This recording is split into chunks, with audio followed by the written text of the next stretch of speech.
Narcisismo.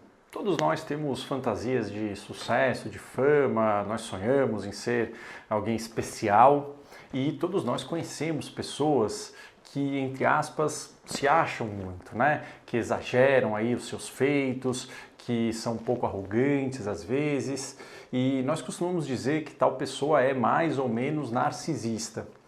Mas, de fato, na psiquiatria existe um quadro que nós chamamos de transtorno de personalidade narcisista, que é um quadro relativamente grave, que pode impactar muito a vida de quem sofre com esse quadro e principalmente a vida de quem convive com essas pessoas. E hoje eu vou falar sobre esse narcisismo patológico, sobre o transtorno de personalidade narcisista e dar algumas dicas de como que a gente pode suspeitar que alguém sofre disso.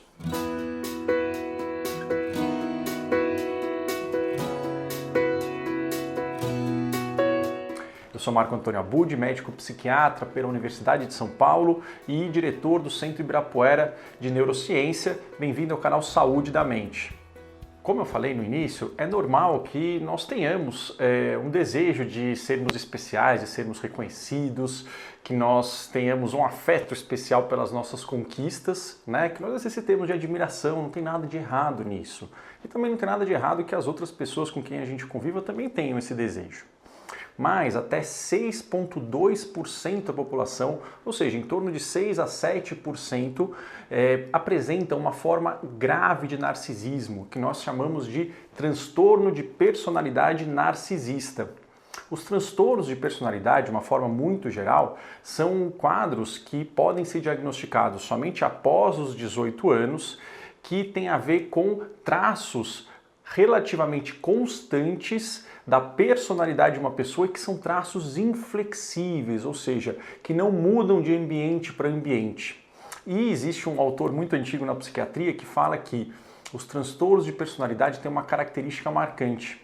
Eles tanto sofrem quanto fazem sofrer. Ou seja, a grande maioria dos transtornos de personalidade impacta não só quem sofre com isso, não só quem tem o transtorno, mas sim os relacionamentos das pessoas em volta deles. No transtorno de personalidade narcisista, o DSM-5, que é o manual estatístico da Associação Psiquiátrica Americana, no qual nós baseamos os nossos diagnósticos, elenca 3 características principais do transtorno de personalidade narcisista: a grandiosidade, uma necessidade de atenção e a falta de empatia. Mas eu listei 5 características que podem ajudar você a suspeitar que alguém possa ter esse diagnóstico. Lembrando que para fazer um diagnóstico é necessário um médico psiquiatra experiente nessa área, ok? Bom, quais são essas 5 características?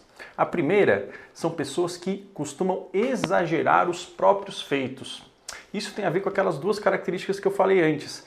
Uma grandiosidade, ou seja, a pessoa ela tem a percepção, de fato acredita nisso, que os feitos dela são maiores que dos outros, e uma necessidade de atenção, ou seja, ela tem a necessidade de que os outros admirem o que elas estão falando.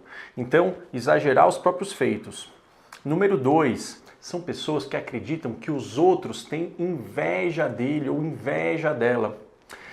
Muitos autores acham que, de fato, o narcisista tem inveja dos outros, mas a maioria dos estudos, na verdade, não mostra isso. Mostra que eles são tão confiantes nas próprias características, eles têm tanta certeza de que eles são, de fato, melhores, que eles têm a percepção de que os outros estão sempre invejando os feitos deles, mesmo quando isso, obviamente, não tem como acontecer. Mas então eles têm essa ideia sempre, né? Eles comunicam para os outros que sempre alguém está invejando, que eles estão sendo invejados, mesmo que, de fato, isso possa parecer irreal. Número 3, eles costumam tirar vantagem dos outros. Na verdade, isso é uma coisa que pode impactar muito quem se relaciona com essas pessoas, né? Em geral, né, tem uns autores que falam que os narcisistas, eles não colecionam relacionamentos, eles colecionam conquistas. Ou seja, é muito comum que eles se envolvam com as pessoas com as quais eles conseguem alguma vantagem.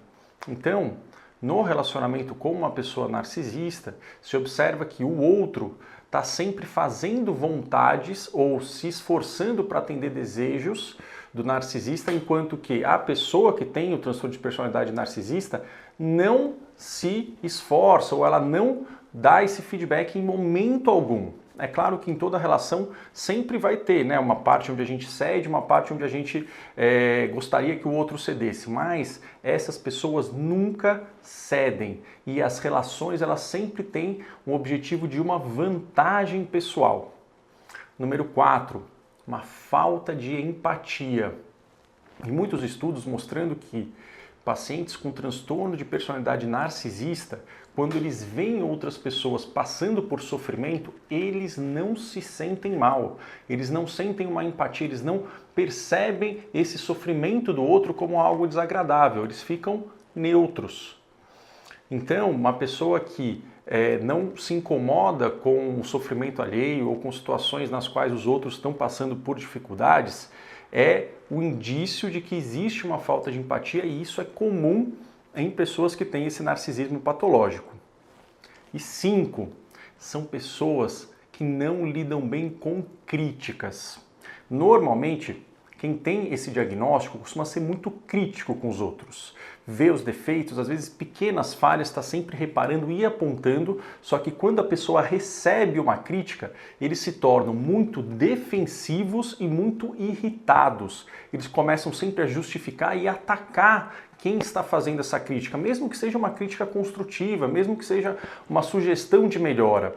Então, pessoas que têm esse padrão de criticar muitos outros e quando recebe uma crítica, sempre se defender e atacar o outro, isso é algo que a gente precisa ficar de olho, que é um indício de um transtorno de personalidade narcisista.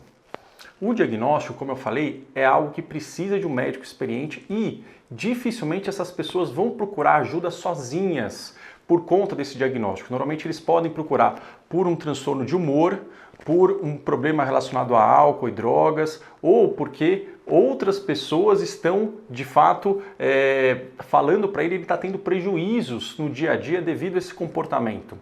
Mas é importante que quem está junto tenha ideia de que isso pode ser um transtorno de personalidade, até para a pessoa poder tanto ajudar quem sofre, porque de fato são pessoas que sofrem com isso, quanto para também quem está perto poder se proteger de alguém que tem essas características.